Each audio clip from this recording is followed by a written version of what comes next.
नमस्कार दोस्तों। माघ पूर्णिमा की पौराणिक व्रत कथा। माघ मास का महात्म्य। जय श्री कृष्णा दोस्तों। इस साल 2025 माघ पूर्णिमा 12 फरवरी बुधवार को है। माघ पूर्णिमा पर स्नान दान करने से शुभ फलों की प्राप्ति होती है। प्रयाग में माघ मास के अंदर 3 बार स्नान करने से जो फल मिलता है वह फल पृथ्वी में 10,000 अश्वमेध यज्ञ करने से भी नहीं मिलता है। माघ मास के महात्म्य का वर्णन करते हुए कहा गया है कि पूजा करने से भी भगवान हरि को उतनी प्रसन्नता नहीं होती जितनी कि माघ महीने में स्नान करने से होती है। इसलिए सभी पापों से मुक्ति और भगवान वासुदेव की कृपा प्राप्त करने के लिए प्रत्येक मनुष्य को माघ स्नान करना चाहिए। दोस्तों, अब हम सुनेंगे माघ पूर्णिमा व्रत की पौराणिक कथा। पौराणिक कथा के अनुसार नर्मदा नदी के तट पर सुभदत्त विद्वान ब्राह्मण रहते थे, लेकिन वह काफी लालची था। इनका लक्ष्य किसी भी तरह से धन कमाना था और ऐसा करते करते वह समय से पूर्व ही व्यर्थ दिखने लगे और कई बीमारियों की चपेट में आ गए। इस बीच उन्हें ज्ञात हुआ कि उन्होंने पूरा जीवन तो धन कमाने में बिता दिया, अब जीवन का उद्धार कैसे होगा। इसी बीच उन्हें माघ मास स्नान का पता चला। इसके बाद वह संकल्प लेकर नर्मदा नदी में स्नान करने लगा। करीब 9 दिनों तक स्नान करने के बाद उनकी तबीयत ज्यादा खराब हो गई और मृत्यु का समय आ गया। वे सोच रहे थे कि जीवन में कोई सत्कार्य न करने के कारण उन्हें नरक का दुख भोगना पड़ेगा, लेकिन वास्तव में 9 दिनों तक माघ मास में स्नान करने के कारण उन्हें मोक्ष की प्राप्ति हुई। तो दोस्तों, अब हम सुनेंगे 32 गुना फल देने वाली, हर संकट से मुक्ति देने वाली और सभी मनोकामनाएं पूरी करने वाली पूर्णिमा व्रत की कथा। शांति नगर में धनेश्वर नाम का ब्राह्मण भिक्षा मांगकर अपना निर्वाह करता था। उसकी कोई संतान नहीं थी। एक दिन उसकी पत्नी नगर से भिक्षा मांगने गई, परंतु सभी ने उसे बांझ कहकर भिक्षा देने से इनकार कर दिया। फिर किसी ने ब्राह्मण दंपति को 16 दिन तक मां काली की पूजा करने को कहा। उन्होंने विधिवत पूजा करके आराधना की और तब उनकी आराधना से प्रसन्न होकर मां काली ने दोनों को संतान प्राप्ति का वरदान दिया और कहा कि अपने सामर्थ्य के अनुसार प्रत्येक पूर्णिमा को तुम दीपक जलाओ। इस तरह हर पूर्णिमा के दिन तक दीपक बढ़ाते जाना है, जब तक कम से कम 32 दीपक ना हो जाए। इसके बाद ब्राह्मण ने अपनी पत्नी को पूजा के लिए पेड़ से आम का कच्चा फल तोड़ कर दिया और उसकी पत्नी ने पूजा की और फल स्वरूप वह गर्भवती हो गई। 9 महीने के बाद एक पुत्र ने जन्म लिया, जिसका नाम रखा हरि। हरि जब बड़ा हुआ तो उसके अपने मामा के साथ पढ़ने के लिए काशी भेज दिया गया। काशी में धोखे से हरि का विवाह हो गया। हरि ने कहा कि यह अल्पायु है, परंतु फिर भी जबरन उसका विवाह करवा दिया। कुछ समय बाद यमराज उसके प्राण लेने आए, लेकिन ब्राह्मण दंपति ने पूर्णिमा का व्रत रखा था, इसलिए यमराज उसका कुछ नहीं बिगाड़ पाए। तभी से कहा जाता है कि पूर्णिमा के दिन व्रत करने से संकट से मुक्ति मिलती है और सभी मनोकामनाएं पूरी होती हैं। गंगा स्नान के अलावा माघ पूर्णिमा के दिन दान करना बहुत महत्वपूर्ण माना गया है। इस दिन कपड़े, भोजन और गेहूं का दान करना भी बहुत शुभ माना गया है। मान्यता है कि माघ पूर्णिमा के दिन कपड़े, भोजन और गेहूं का दान करने से भगवान विष्णु की विशेष कृपा प्राप्त होती है। हमें अपने सामर्थ्य के अनुसार दान करना चाहिए, ताकि जरूरतमंदों की सहायता हो सके और हमें भी इसका पुण्य मिल सके। माघ मास में पवित्र संगम पर स्नान किया जाता है और इस समय कुंभ स्नान का पावन पर्व भी चल रहा है। जो भक्त कुंभ स्नान न कर पाए हों, वह आज इस कथा के माध्यम से घर बैठे ही कुंभ स्नान का पुण्य भी प्राप्त कर सकते हैं। अब आपको सुनाते हैं कुंभ स्नान की कथा। महाकुंभ का आयोजन 12 सालों में प्रयागराज, हरिद्वार और उज्जैन और नासिक में होता है। यह पर्व न केवल आध्यात्मिकता का प्रतीक है, बल्कि इसके पीछे अनेक पुरानी कथाएं जुड़ी हुई हैं। जैसे जब देवताओं और असुरों ने मिलकर समुद्र मंथन किया तो उसमें से 14 रत्न निकले थे। इनमें से एक अमृत कुंभ यानी अमृत कलश था, जो अमृत का वरदान प्रदान करता था। अमृत को लेकर देवता और असुरों में विवाद हुआ। विष्णु भगवान ने मोहिनी रूप धारण कर अमृत को देवताओं में बांटने की योजना बनाई। अमृत कुंभ को असुरों से बचाने के लिए गरुड़ इसे लेकर आकाश में उड़ान भरी। इस दौरान कुंभ से अमृत की बूंदें 4 स्थानों पर प्रयागराज, हरिद्वार, उज्जैन और नासिक में गिरी। इसलिए इन स्थानों पर ही कुंभ स्नान का महत्व है। महर्षि दधीचि जी ने देवताओं को अपनी अस्थियां दान में दी थी, ताकि वे वज्र बना सके। उनकी इस महान तपस्या से प्रभावित होकर देवताओं ने उन्हें अमृत कुंभ का वरदान दिया। महर्षि दधीचि ने इसे मानव कल्याण के लिए कुंभ स्थान पर स्थापित किया। मान्यता है कि इन स्थानों पर स्नान करने से मोक्ष प्राप्त होता है। गंगा जी के धरती पर अवतरण के समय भगवान शिव ने उन्हें अपनी जटाओं में समाहित किया और बाद में धीरे धीरे प्रवाहित किया। कुंभ स्थान पर गंगा, यमुना और अदृश्य सरस्वती जी का संगम होता है। कुंभ स्नान करने से व्यक्ति के पापों का नाश होता है और उसे मुक्ति मिलती है। एक बार देवराज इंद्र ने अहंकार में एक ऋषि का अपमान किया।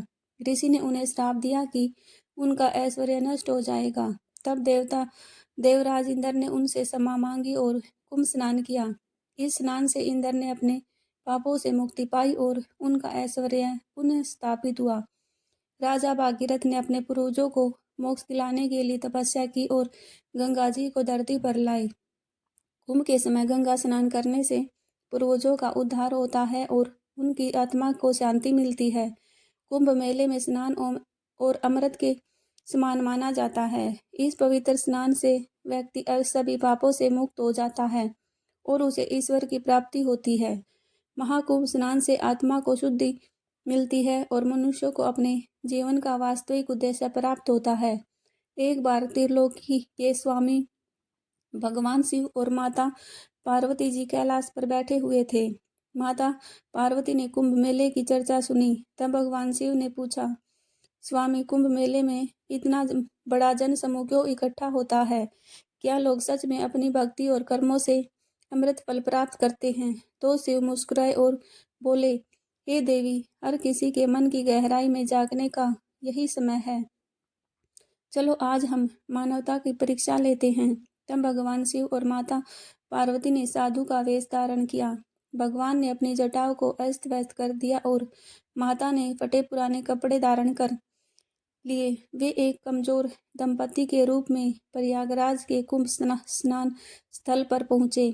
स्नान घाट पर एक बड़ा व्यापारी सोने चांदी के आभूषण पहनकर स्नान करने के लिए जा रहा था। शिव और पार्वती जी ने उनके पास जाकर कहा, सुनिए, हम बहुत भूखे हैं। 3 दिनों से अन्न का दाना तक नहीं खाया। हमारी कुछ मदद कर दीजिए।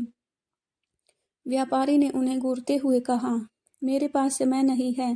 पहले स्नान करूं फिर देखूंगा। स्नान के बाद भी व्यापारी ने ध्यान नहीं दिया और कहा, वहां से चले गए। तब भगवान शिव ने माता पार्वती की ओर देखा और कहा, भक्ति में दिखावा करने वालों का यही हाल है। फिर घाट पर एक पंडित अपने शिष्य के साथ वेद पाठ कर रहा था। शिव ने उससे कहा, महात्मा, कृपया हमारी भूख मिटाने के लिए हमें कुछ खाने को दीजिए। पंडित ने हंसते हुए कहा, मैं यहाँ केवल धर्म प्रचार के लिए आया हूँ, मदद के लिए नहीं। शिष्य ने भी अपने गुरु की नकल करते हुए उन्हें अनदेखा कर दिया। शिव ने मन ही मन कहा, जो वेदों का पाठ करे लेकिन दया का पाठ न समझे, उसकी विद्या व्यर्थ है। आखिरकार शिव और पार्वती एक गरीब दंपति के पास पहुंचे। वे दोनों खुद फटे कपड़ों में थे और केवल सूखी रोटियां खा रहे थे। भगवान शिव ने कहा, हम बहुत भूखे हैं, कृपया कुछ खाने को दे।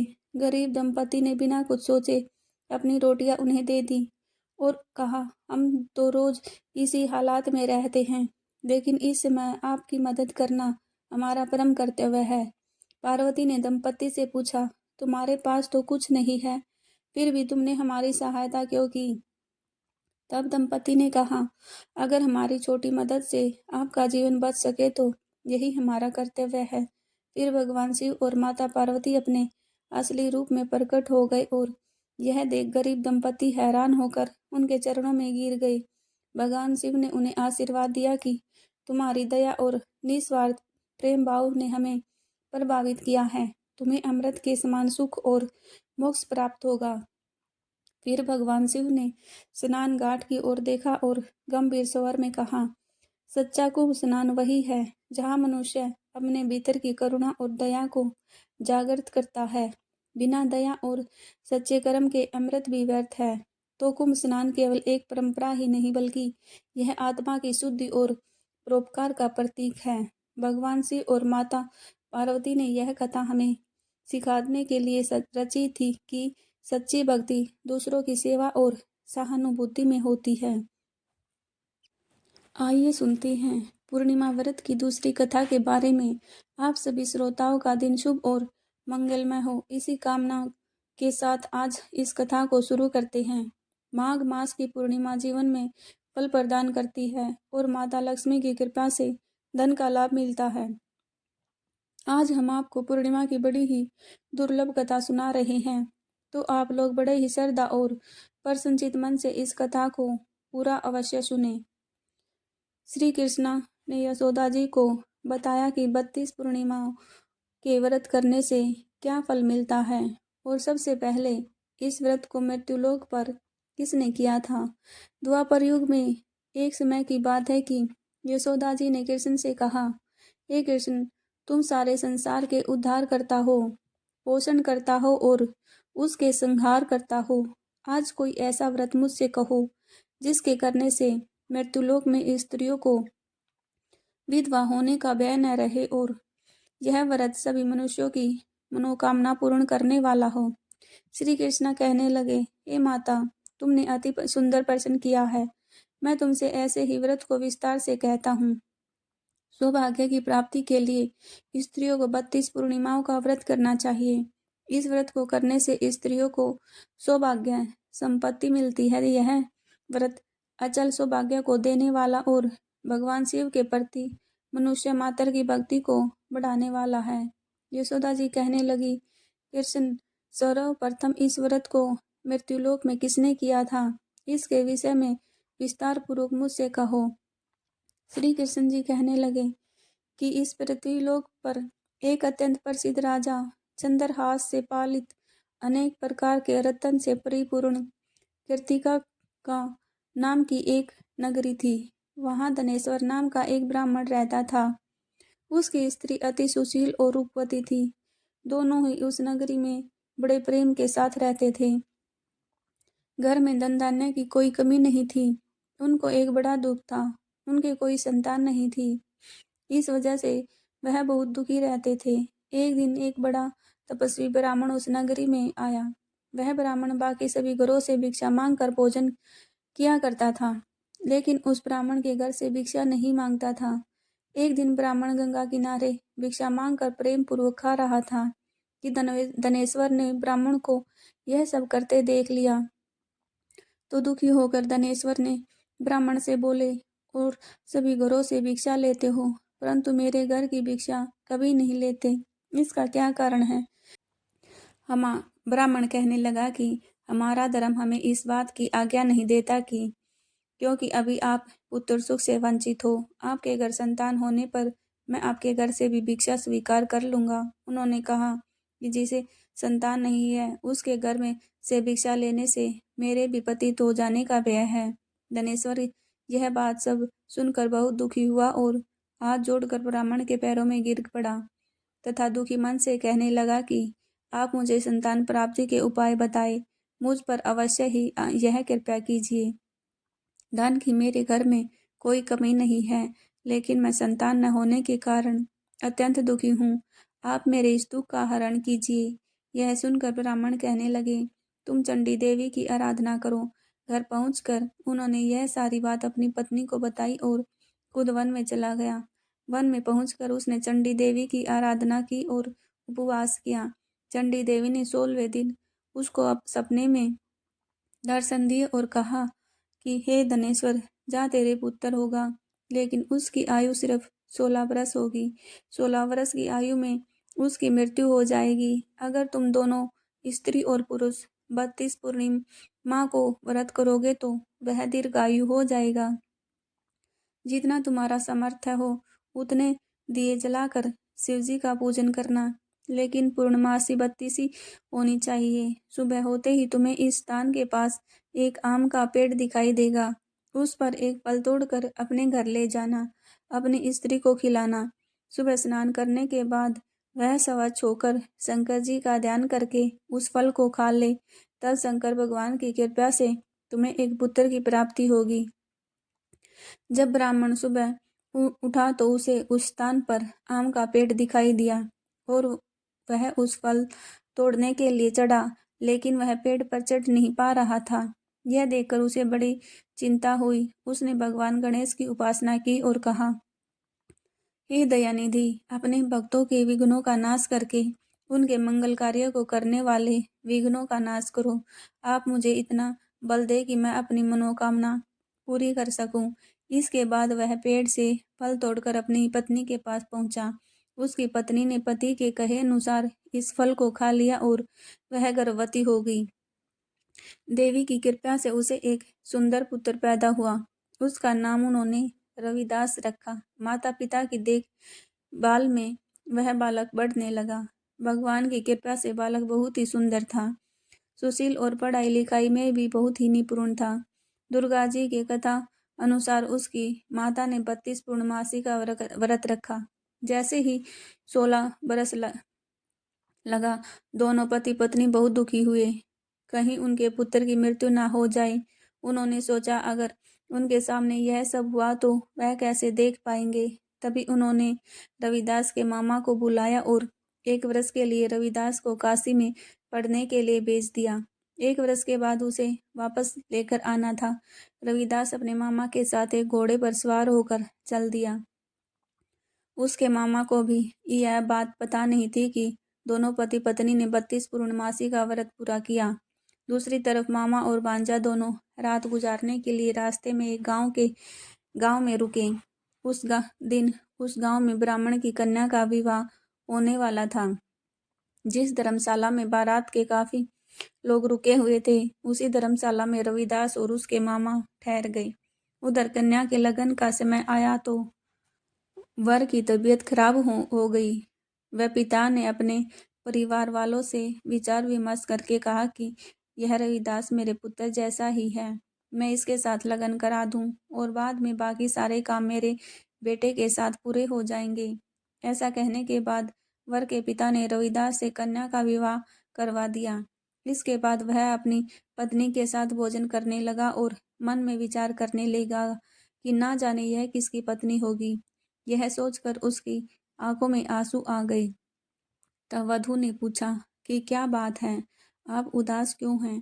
तब उसने सारी बातें अपनी पत्नी को बता दी। तब कन्या कहने लगी कि आप ही मेरे पति हैं, मैं आपकी पत्नी रहूंगी, किसी अन्य की नहीं। तब रविदास ने कहा, ऐसा मत कहो, क्योंकि मेरी आयु बहुत ही कम है, मेरे बाद तुम्हारा क्या होगा। लेकिन उसकी पत्नी नहीं मानी और बोली, आप भोजन कर लीजिए। दोनों रात में सोने के लिए चले गए।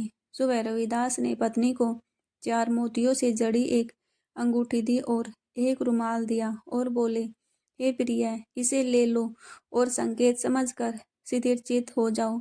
मेरे मरने और जीवन जानने के लिए एक पुष्प वाटिका बना लो, उसमें सुगंधित वाली एक नव मल्लिका लगा लो। उसको प्रतिदिन जल से सींचा करो और आनंद के साथ खेलो कूदो। जिस समय और जिस दिन मेरी मृत्यु होगी वह दिन यह फूल सूख जाएंगे। जब यह फिर से हरे हो जाए और जान लेना मैं जीवित हूँ। यह समझकर वह वहां से चला गया। इसके बाद जब वर के पिता ने कन्या को साथ चलने के लिए कहा तो कन्या ने कहा, मेरे पति वह है जिसके साथ रात में विवाह हुआ था, इसके साथ मेरा कोई विवाह नहीं हुआ है। भगवान श्री कृष्ण बोले, हे माता, इस प्रकार रविदास काशी चला गया। कुछ समय जब बीता गया तो एक सांप उसको डसने के लिए वहां आया, लेकिन वह उसको काट नहीं पाया क्योंकि उसकी माता ने पहले ही 32 पूर्णिमा का व्रत पूरे कर लिए थे। इसके बाद खुद काल वहां पहुंचे। भगवान की कृपा से वहां माता पार्वती और भगवान गणेश आ गए।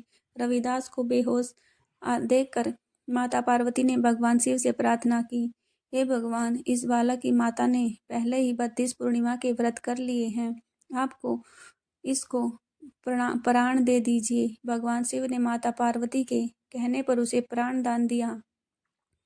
उधर उसकी पत्नी उसके काल की प्रतीक्षा कर रही थी। उसकी पत्नी ने जाकर देखा कि पुष्प और पत्थर दोनों ही नहीं है तो उसको बहुत आश्चर्य हुआ, और जब उसने देखा कि पुष्प वाटिका फिर से हरी हो गई है तो वह समझ गई कि उसका पति जीवित है। इसके बाद वह बहुत ही प्रसन्न होकर अपने पिता से कहने लगी, मेरे पति जीवित हैं, उनको ढूंढिए। जब 16 वर्ष व्यतीत हो गए तो रविदास भी अपने मामा के साथ काशी चल दिया। उधर उसकी पत्नी के परिवार वाले उन्हें ढूंढने के लिए ही जा रहे थे कि उन्होंने देखा कि रविदास और उसके मामा उधर ही आ रहे थे।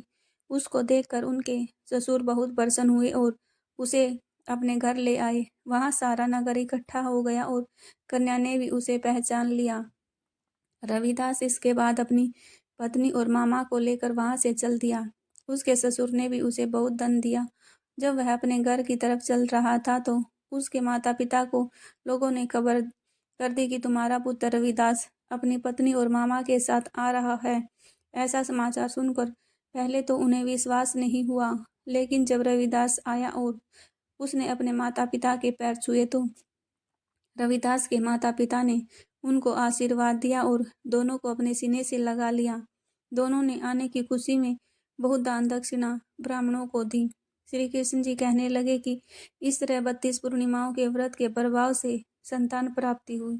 जो स्त्रियां इस व्रत को करती हैं वह जन्म जन्मांतर तक सुख भोगती हैं और सदैव सौभाग्यवती रहती हैं। यह मेरा वचन है। यह व्रत संतान देने वाला और सभी मनोकामनाओं को पूर्ण करने वाला है। जय श्री कृष्णा।